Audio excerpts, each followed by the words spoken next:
قوم کی بچیاں ناچ گانے کو اپنا شعار اور شوق بنا لیں، ان کی نسل سے اب خالد بن ولید نہیں پیدا ہو سکتے، ناچنے والے ہی پیدا ہوں گے، محمد بن قاسم نہیں پیدا ہو سکتے، طارق بن زیاد نہیں پیدا ہو سکتے۔ مجھے صلاح الدین یاد آیا، میں بہت رویا، وہ بھی کسی ماں کا جنا ہی ہوا تھا۔ اس کے زمانے میں کرک، ایک ہمارے پاکستان میں کرک ہے، ایک اردن میں کرک ہے، اونچی پہاڑی پر وہ شہر ہے اور بڑا دشوار قلعہ ہے۔ اس پر ایک حکمران تھا عیسائی، اس کا نام تھا ریجنالڈ۔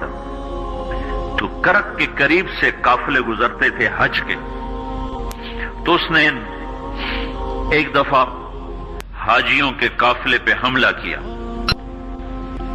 اور کہنے لگا بلاؤ اپنے محمد کو تمہاری مدد کرے، اور سارے حاجیوں کو تعطیق کر دیا۔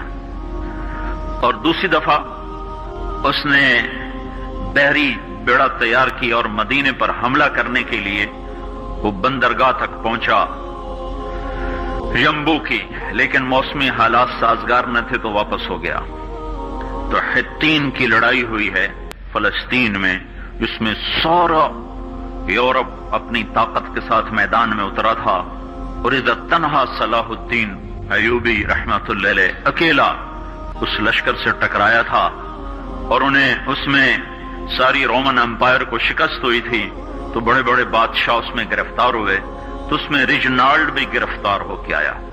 تو کوئی 12 بادشاہ تھے ریاستوں کے جو سامنے اس کے پیش کیے گئے، تو پیاس کی شدت سے سب کا برا حال تھا، تو صلاح الدین نے سب کو پانی پیش کیا، ریجنالڈ کو نہیں پیش کیا۔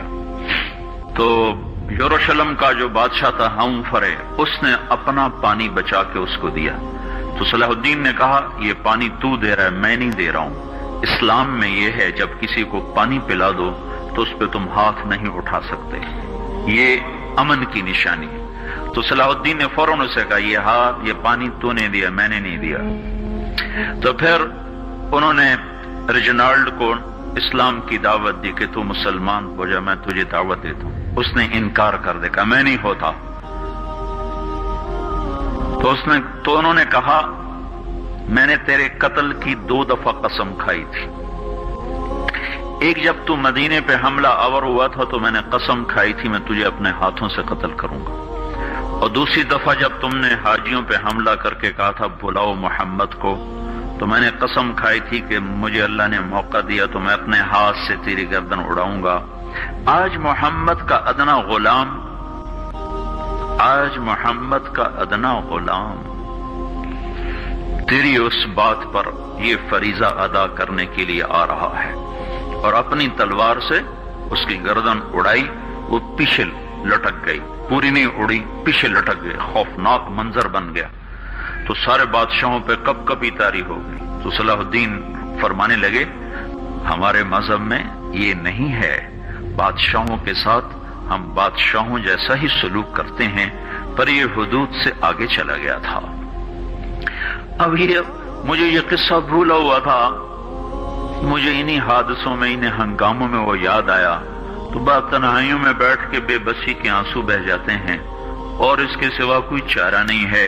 ہماری ساری نسل موسیقی میں ڈوب چکی ہے، جو بدن سرتال پہ تھرکتے ہوں، جو بدن موسیقی کے اوپر ہلتے ہوں، رقص میں آتے ہوں، ان پہ کانٹے ہی اگیں گے، ان پہ صلاح الدین کا پھول نہیں اگ سکتا، ان میں محمد بن قاسم کے پھول نہیں اگ سکتے۔ بانجھ ہو گئی ہے ہماری نسل، اور یہ یورپ کا سحر ہے جو چل گیا ہے، ہماری بے بسی ہے، ہماری بے بسی ہے۔ میں تو بس منت ہی کروں گا اپنے آپ کو پہچانو، اپنی ہستی حیثیت کو پہچانو، اپنی نسبت بدلو۔ تمہاری نسبت یورپ کے ساتھ ہو کے اگر موت آئی بے قیمت ہو جائیں گے، اگر مدینے والے کی نسبت مل گئی تو حضرت فاطمہ کے دائیں بائیں تمہیں بھی کھڑا کر دیا جائے گا، حضرت خدیجہ کے دائیں بائیں تمہیں بھی کھڑا کر دیا جائے گا۔ یہ چند دن ہیں، صبر کر لو، گھٹ گھٹ کے مر جانا ہی بیٹیوں کی روایت ہے۔ مشرق کی بیٹی، اس نے گھٹ گھٹ کے مرنا ہی سیکھا ہے۔ ہاں، یہ آزادی، یہ آوارگی، یہ مغرب کی عورت کا خاصہ ہے۔ اور 18ویں صدی تک مغرب میں بھی کوئی عورت ایسے ننگی نہ تھی، اور گھر کی زندگی تھی۔ اس ویڈیو کو شیئر کریں اور مزید ویڈیوز کے لیے ہمارے چینل کو سبسکرائب کریں۔ شکریہ۔